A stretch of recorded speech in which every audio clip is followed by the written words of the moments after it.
નમસ્કાર, news for ઇન્ડિયામાં આપનું સ્વાગત છે. હું છું આપની સાથે કુમાર.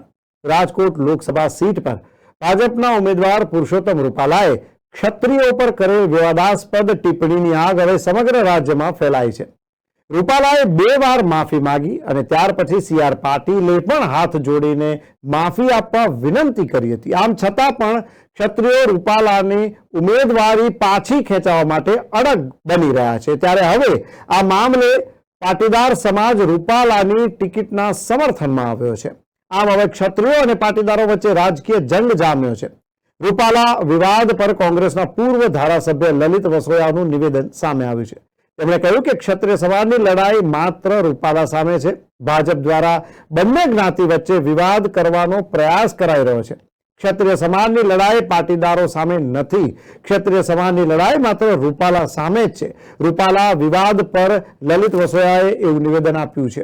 જ્યારે રાજકોટ મહાનગરપાલિકાના ભાજપના પૂર્વ કોર્પોરેટર અને હાલ આપાગીગાના ઓટલાના મહંત નરેન્દ્ર બાપુએ જણાવ્યું હતું કે રાજકોટ લોકસભા બેઠકના ભાજપના ઉમેદવાર પુરુષોત્તમ રૂપાલાથી ક્ષત્રિય સમાજ અંગે જે નિવેદન થયું તે અંગે તેમને માફી પણ માંગી છે અને તેમનાથી 40 વર્ષમાં પ્રથમ વખત આ પ્રકારની ભૂલ થઈ છે, જેથી ક્ષત્રિયોએ રૂપાલાને માફ કરી દેવા જોઈએ. ક્ષત્રિયોના આદરણીય ગદેધડ આશ્રમના મહંત લાલબાપુએ પણ આ બાબતે પોઝિટિવ વાત કરી છે. ભાજપના અમુક આગેવાનો આ ક્ષત્રિય સમાજની રૂપાલા સામેની વ્યક્તિગત લડાઈને બે સમાજ વચ્ચેની લડાઈ બનાવવાનો જે હીન પ્રયાસ કરી રહ્યા છે તેને હું વખોડું છું.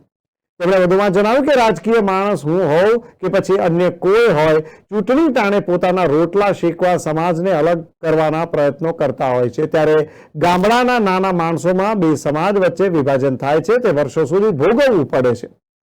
સૌરાષ્ટ્રમાં આપણે આ વાતાવરણ જોયું છે. એટલે મારી સૌને વિનંતી છે કે કોઈ પણ આ રાજકીય લડાઈ હોય, સામાજિક લડાઈ હોય, કોઈના હાથા બન્યા વગર ગામડાની અંદર રહેતા આપણા સમાજના ભાઈઓનો વિચાર કરી મહેરબાની કરીને સોશિયલ મીડિયાની અંદર ક્ષત્રિય સમાજની વિરુદ્ધમાં કોઈ પોસ્ટ ન મૂકે તેવી મારી 2 હાથ જોડીને વિનંતી છે. આપની પાસે સોશિયલ મીડિયાના માધ્યમથી કોંગ્રેસના આગેવાન તરીકે નહીં, પોરબંદર લોકસભાના ઉમેદવાર તરીકે નહીં, પરંતુ એક પાટીદારના દીકરા તરીકે આપ સૌને વિનંતી કરવા આવ્યો છું. વર્ષોથી સૌરાષ્ટ્રની અંદર રાજકીય માણસો પોતાના અંગત સ્વાર્થ માટે બે સમાજોને લડાઈવા કરતા હતા.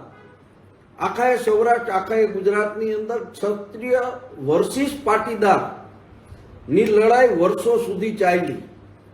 બંને સમાજના આગેવાનોના પ્રયત્નથી આજે સૌરાષ્ટ્રની અંદર ભાઈચારાનું વાતાવરણ છે.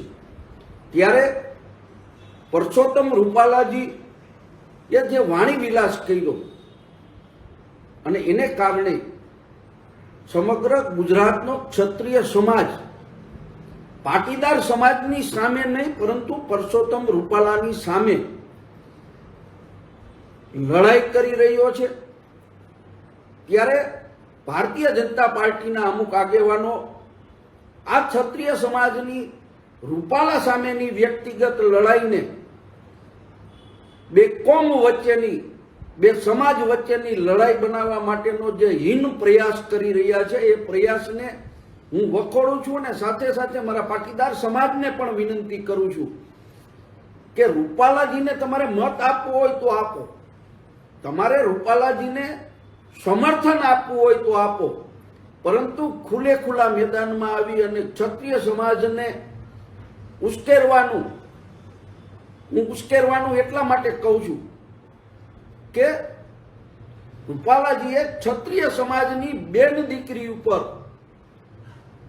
જે રોટી બેટીના વ્યવહારની વાત કરી છે, કદાચ કોઈ બીજા સમાજના આગેવાન પાટીદાર સમાજ વિશે આવું બોલ્યા હોય તો આપણું બધાનું પણ લોહી ઉકળી ઉઠે. એટલા માટે આપ સૌને પણ વિનંતી કરું છું કે કોઈ પણ જાતની સોશિયલ મીડિયા ઉપર પોસ્ટ કોઈ પણ જગ્યાએ જાહેરમાં આવી અને આ લડાઈમાં કોઈના પણ હાથા બન્યા વગર વાતાવરણ સુમેળભર્યું રહે એના માટેના આપણે સૌએ પ્રયત્ન કરવાના છે. રાજકીય માણસ હું હોઉં કે બીજો કોઈ હોય, એ ચૂંટણી ટાઈમે પોતાના રોટલા શેકવા માટે સમાજને અલગ કરવાના પ્રયત્નો કરતા હોય, ચૂંટણી પછી એ વયા જાય છે ને ત્યારે ગામડાના જે સમાજના સામાન્ય અને નબળા માણસો છે એ માણસોને બે કોમ વચ્ચે, બે જ્ઞાતિ વચ્ચે, બે સમાજ વચ્ચે જે વિભાજન થાય છે એ વર્ષો સુધી ભોગવવું પડે છે ને સૌરાષ્ટ્રમાં આપણે આ વાતાવરણ જોયું છે. એટલે મારી સૌને વિનંતી છે કે કોઈ પણ આ રાજકીય લડાઈ હોય કે સામાજિક લડાઈ હોય, ક્યારેય કોઈના હાથા બૈના વગર ગામડાની અંદર રહેતા આપણા સમાજના ભાઈઓનો વિચાર કરી મહેરબાની કરી અને સોશિયલ મીડિયાની અંદર ક્ષત્રિય સમાજની વિરુદ્ધમાં કોઈ પોસ્ટ ન મૂકે એવી મારી બે હાથ જોડીને પાટીદારના દીકરા તરીકે આપ સૌને વિનંતી છે.